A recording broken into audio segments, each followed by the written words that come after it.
spaces. In this conversation, I'm confused as to why the white settlers' view of what a boundary of property is becomes the basis by which they get to judge the indigenous people's claim to whether or not they own the land.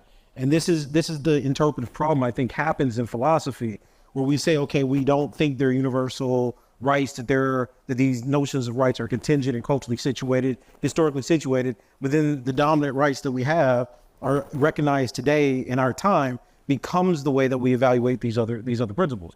So if because I'm trying to figure out what gives the European the right to the land.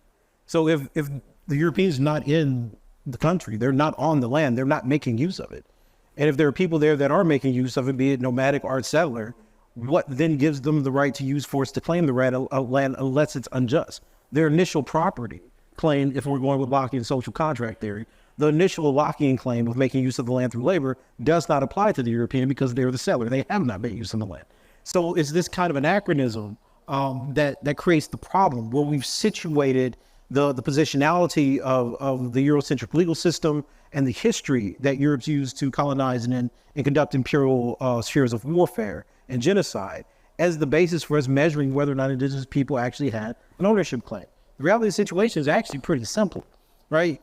If the values are the principles that we're utilizing to say ownership exists within the European context, and we say, well, look, indigenous people had a different value system where they understood relationally and historically that they were making use of the land and that they understood themselves to be reflected in that land. What is the argument the Europeans used to then convince them otherwise? And the answer to that is there was no argument. It was just brute force.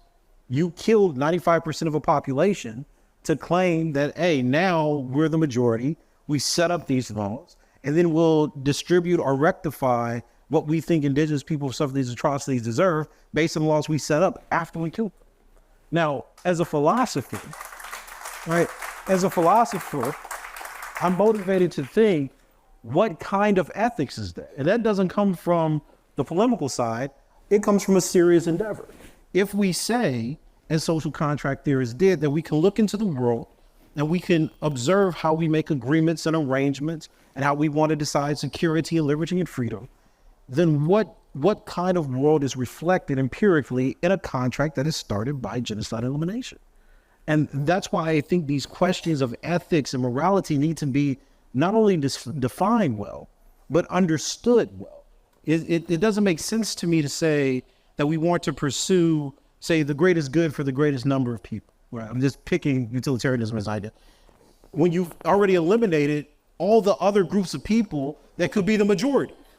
So let's say indigenous people outnumber Europeans. I killed off 95% of them. Now I'm the greatest number of people, so I can make ethical deliberations.